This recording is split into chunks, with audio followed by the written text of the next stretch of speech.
Hello everyone, and welcome to Operation Vector Glare.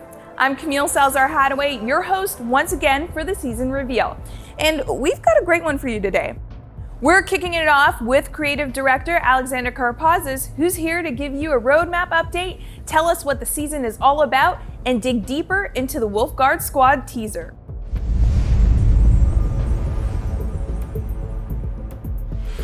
Back at the SI, we mentioned that we'll be revisiting our roadmap for the year every single season. We're immensely proud of everything that we're delivering this season. However, we do have a delay in season 3.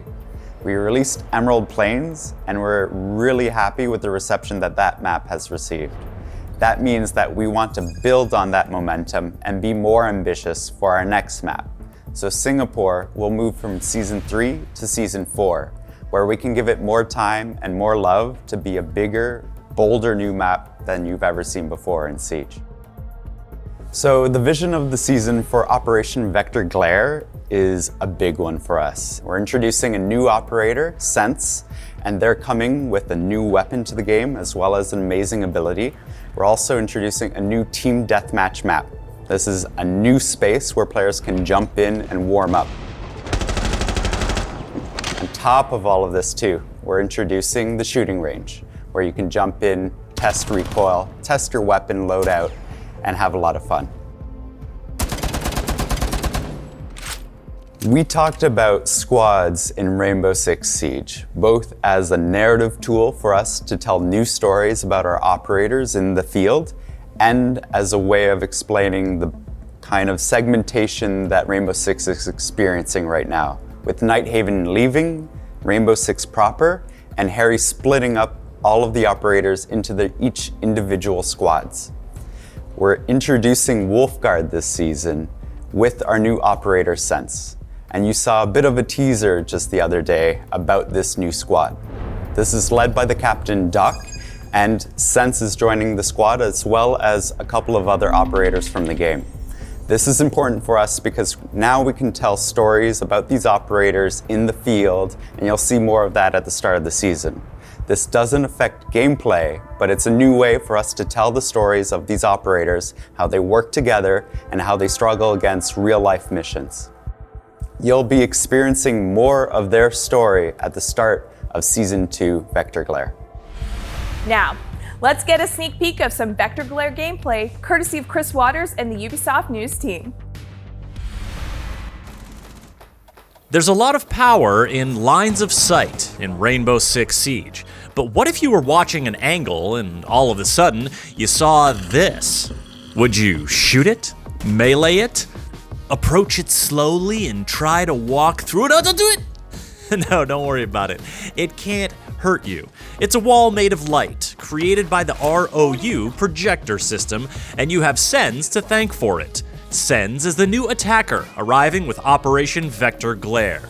And they're also bringing a new weapon with them, the high-capacity POF-9 assault rifle. Take it for a spin on the new shooting range and see how you like it. Then put it through its paces on the new Team Deathmatch map, Close Quarter. The dev team's got the details on all these things, as well as more to share on giving some operators a third secondary weapon option, implementing the first phase of the reputation system, and your chance to score some free operators. All this and more is coming with Operation Vector Glare. Let's get to it. Sens is set to join the attackers, and their unique gadget is suited for all kinds of situations. Game designer Mathieu Lacombe is going to tell you more about it, but first, let's discover a bit more about how Sens was developed with concept artist Sunshine Kim and director of gameplay design Jeremy Cavan.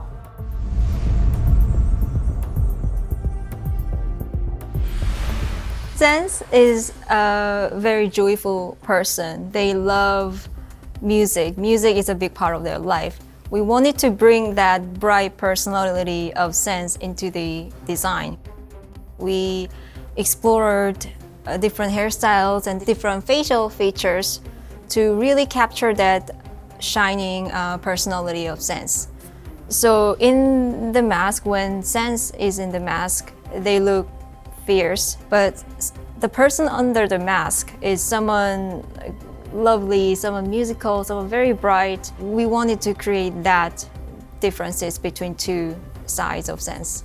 So once we've designed the technology and the fantasy, we had to create all the different elements for this gadget. So Sens device is made of 3 parts. The first part is the rolling device. It's an object that you throw. In the middle, you have a wheel for movement with a tire for grip, and in the center, you have a gyroscope to maintain its balance. This throwable is fully mechanical, and on the bottom of it, you have 2 openings that are always facing down. And from these openings, you have the second part of this gadget that is ejected, which are the little electronic pellets, and they can create these super efficient beams of light for a short amount of time before it's running out of battery. We know that there are these super powerful devices that can create strong beam of light and that are used, for example, on stage during concert. Of course, ours need to be way more powerful, but we like the idea, so we decided to create our gadget around this.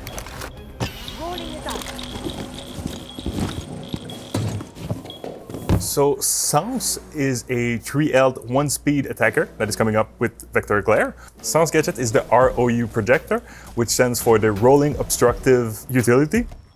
This is a rolling device that you toss. It's a throwable gadget. It rolls around, it will bounce off in a pool-like fashion, so it enters a corner and leaves the corner in the opposite angle. This will allow the players to have some really creative use of the gadget, and as it travels along, it will leave some projectors along the path. Those projectors emit a light wall for a set amount of time, and those light walls will block line of sight, but they won't block anything else. So if you want to use it to shoot with your high capacity weapon through it, or you want to use a grenade or something else from your team, this is the perfect gadget to create a window of opportunity for the attacking team. After a set amount of time, the light wall will retract and they will fade away. We have the 417, the Gun 6, the 9mm, SDP 9mm, the secondary art breach, and the Claymore. So we have a really big package that is topped off with the POF9, the really brand new assault rifle that we're bringing with this season. It's a high capacity, low damage, and low destruction assault rifle, but it's really reliable. Sens is a pure support. We see Sens as the quarterback. So we have Sens bringing the diffuser, creating windows of opportunities for the rest of the team. You can hunt roamers, you can secure a plant. There's really a lot of things that you can do with the ROU projector. You take the POF9, you take the secondary art breach, so you're bringing a lot of utilities for your team.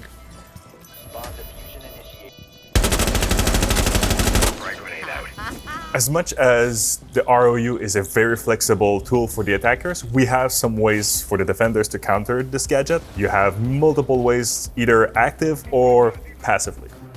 Jaeger will interact only with the wheel part of the ROU. So if you have your wheel rolling in, leaving 3 projectors, and it gets into the range of a Jaeger, it will get zapped, but it will leave the 3 projectors that are already there. Wamai can also counter the ROU.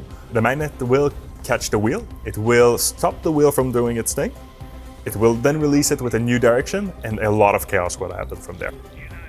The interaction between Aruni and Sens gadget is really both ways. We have the small gap at the bottom of the Aruni gate that you can slip the Sens right underneath it.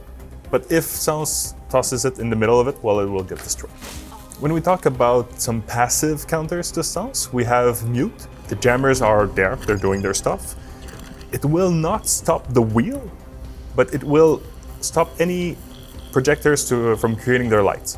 So you can see something happen like 2 walls, no panels, 2 walls. So it really creates some interesting angles and interesting gaps.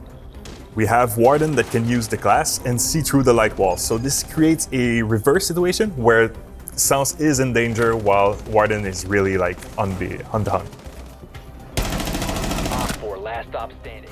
The bulletproof camera is really a interesting gadget to counter Sens. It comes in 2 parts. We have the first part where an active player can see through the wall with the vision like we would have with the smoke. But you can also use the EMP dart to disable the projectors on the floor. So one way to create a hole in the wall and have an opportunity is to use explosive devices. The projectors themselves are bulletproof, but they can be destroyed by explosives. So it's really an organic way to create an opening in the wall. Similar to the bulletproof camera, the evil eyes will be able to see through the light wall. You can use the laser to destroy anything that could be on the other side. So it's really a passive and inactive counter to sounds. A barbed wire deployed in a doorway will slow down the wheel, so this will make sure that the gadget doesn't go as far as planned. Sounds is a very versatile operator, so you have all of those possibilities, those opportunities to use your gadget and create some windows of opportunities, create some awesome play. It's really an operator that is made for you, so I can't wait to see the creative plays that you come up with. Come here! I dare you! Diffuser is online and active.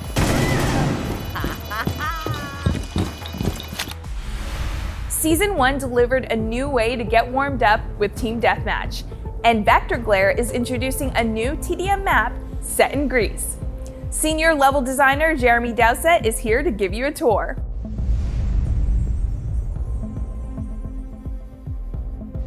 It's a brand new map that's designed just for TDM and not for Plant Bomb. So you're gonna have a different feel, looser angles for sure, a much faster, chaotic gameplay, and you're definitely not gonna have the defensive setups. It's designed so you're not gonna be safe.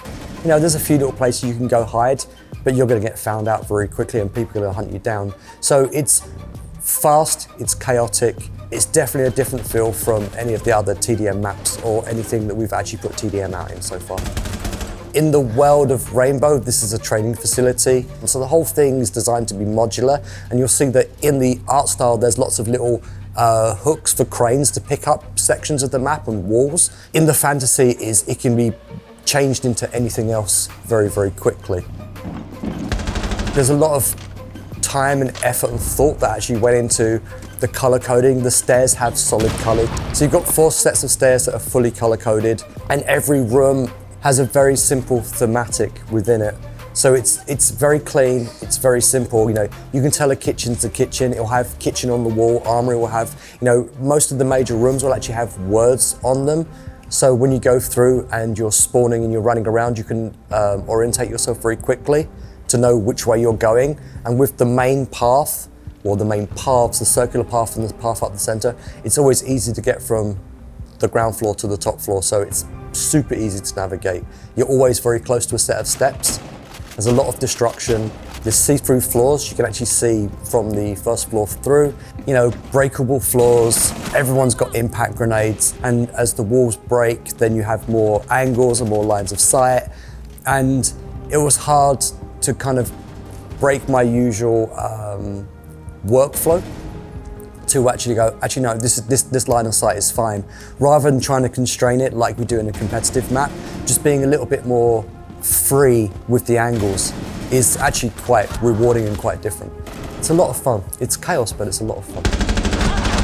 The rounds are definitely gonna be much faster because it's much cleaner, but when it comes to warming up your mechanical skills and your aim for going in and playing ranked, this is probably the best map for doing that. It's so fast-paced, it's chaotic. 2-3 rounds of this map, you're gonna be warmed up and ready for rank, that's for sure.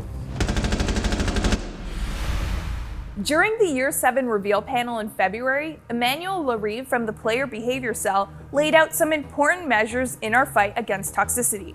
He's here to discuss what we're doing now and what's next.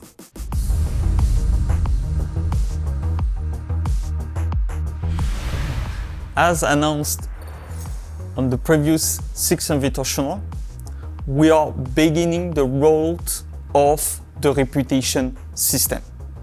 During Season 2, we will be deploying part of the reputation system toward the reverse-friendly fire.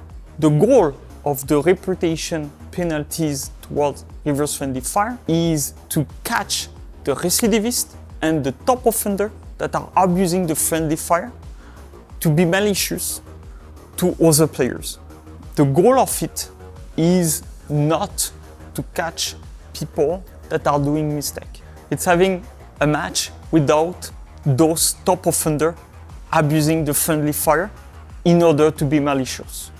Overall, all of these phases, the goal of it will be to make Siege a better place where everyone can meet and cheer together. Privacy mode right now is restricted to some of our content creators. It will go out during Season 2 in a public way. The soft launch helped us to improve the whole set of options that will be available for you. We learned like a lot. It was key for our strategy to provide something that is good and have the quality that we expect in order to protect your true identity while playing. The whole set of privacy options will not negate our anti-cheat capacities. We will still be aware of the true identity of the players that are using it. Match cancellation is a great addition to Rainbow Six Siege. It helps to avoid unranked, unbalanced matches. Since the beginning, we did several updates based on the community feedback to improve match cancellation. With Season 2 release, we will be coming with another update that will bring more control for our players about the whole process of a match cancellation. Later down the road, we will continue to improve it.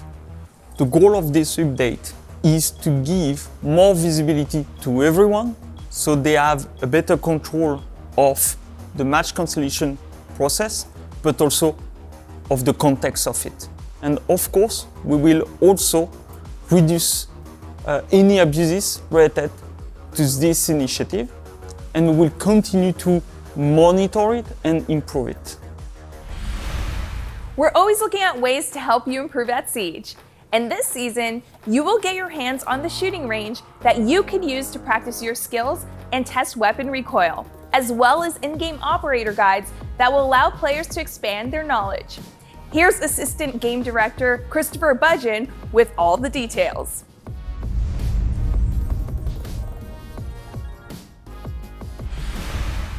During the Year 7 reveal, we talked about how onboarding is an important part of Rainbow Six and our future and where we want to go. And we're really excited to show you what's next coming this season and Season 2. The shooting range is a great tool to learn the specifics and characteristics of each weapon, the different attachments, and the different situations that they perform best in. But also, it's a great tool for testing our patch notes. When you read something within our patch notes, you can jump into the shooting range and learn the changes that have been taking place within those weapons. So if we had made any changes to the damage dealt by that weapon or the recoil spray patterns, now you'll have a place to have a static test that you'll be able to perform after each patch or each update. The goal of the shooting range is ultimately to give players a tool where they can learn about the weapons found within Rainbow Six Siege. Every operator is available within the shooting range, whether you own them or not. It's a great way of testing out the different weapons and loadouts of each operator, find the best loadout for you, and ultimately save the loadout so that you can perform at your best. So the shooting range is actually built to have multiple more lanes than you'll find in Season 2. So we have big plans for the shooting range. Also, we want to optimize the shooting range. So over time, we might change or add the ways that the different lanes work based on the feedback. We're really looking to hear how you feel about the shooting range. What do you want to see added? Please let us know. Operator Guide is a new feature which you'll be able to access from the Operator album or within a match, which allows you to get important information about how to use the operator of your choice. For example, you can learn about the primary gadget of the operator and be shown little clips which illustrate exactly how to use their gadget. Additionally, you can learn about the different secondary gadgets that operator can equip, as well as whether it's attack or defend, the different actions which are available to you, such as reinforcements or putting up barricades, or if you're an attacker, repelling and droning. These are really key elements that all players should be able to know, and now they'll have that information right at their fingertips. It's hard to sometimes understand everything an operator can do by just a simple line of text. Now we've changed that completely. You get visual examples about how to use that gadget and how ultimately you can contribute to your team.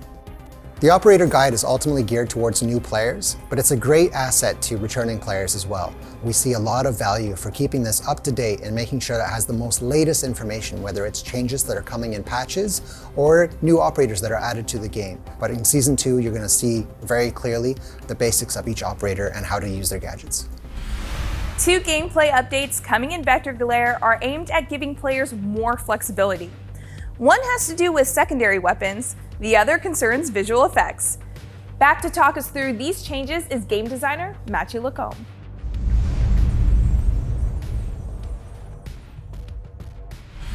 We are bringing a third option in the secondary weapon slot. You can think of it as the primary weapons. Some operators have 3 options. We're giving the same for secondary weapons.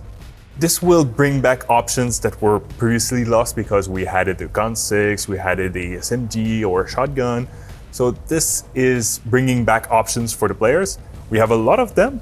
We have Kali, we have Clash, Amaru, Finka, Lion. Like all of those are getting back the weapons that they lost previously. This allows us to create more diverse loadout when we want to make sure that you have a pistol, a secondary SMG, secondary shotgun. We don't do compromise because we only have 2 slots. We have 3 slots and we can make the best loadout that we can deliver for you. Back in year 6, season 3, we reduced the overall screen shake that was produced by explosives or gadgets around you to give more comfort to the players. Like we heard you saying that it was a bit too much. This season, we're bringing 3 options for the players. We have what we have currently in life. So if you enjoy the way Siege is, we are not touching this for you. We have the second option, which is having the screen shake, but just toned down a bit. And the third option is to completely remove this. This will allow our players that are affected by motion sickness to really enjoy the game a lot more than they could before. In Siege Esports, tactical timeout is an important part of the competitive setting. In Operation Vector Glare, we're enriching this esports-inspired option for custom games so you can properly set the stage. Esports director Wei Yu has more on these and another big update for the competitive scene.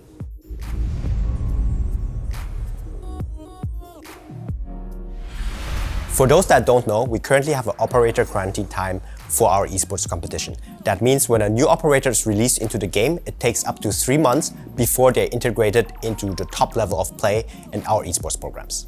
So the removal of the operator quarantine time is a huge change for our esports competition.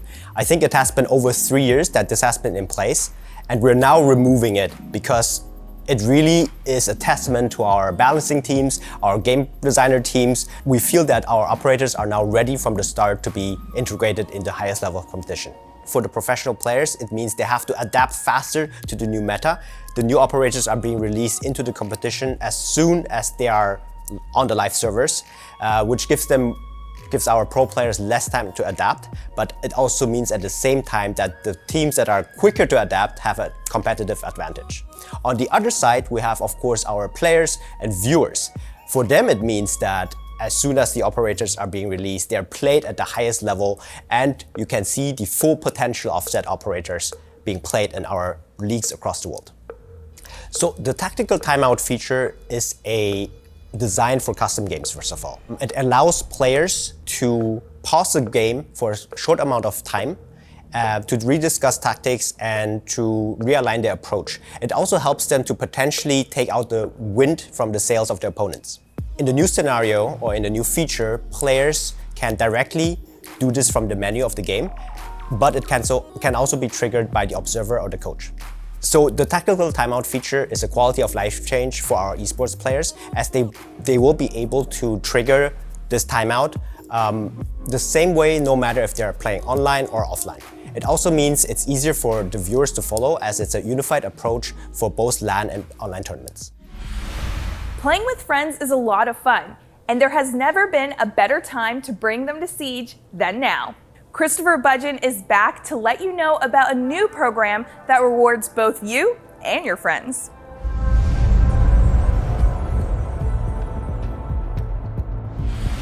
Year 7 has been big for us, and we really think it's a great time to come back to Siege. Every player who's played during Year 7 is now eligible to bring 4 friends who have not played during Year 7 in order to earn big rewards.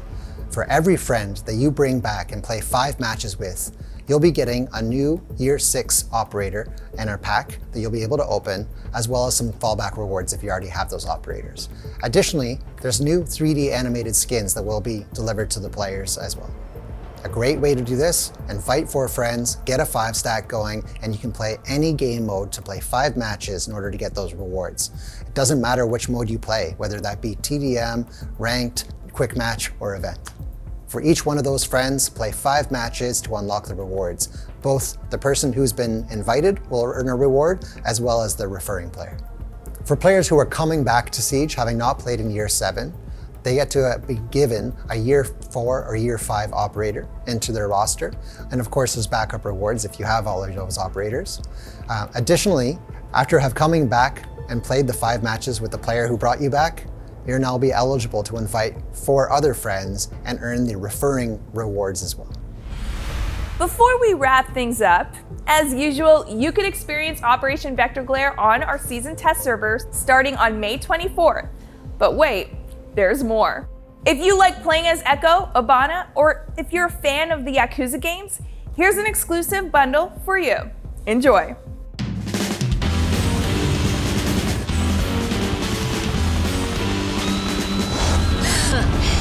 何が人気や。手加減はしねえ。死にてえやつだけかかってこい。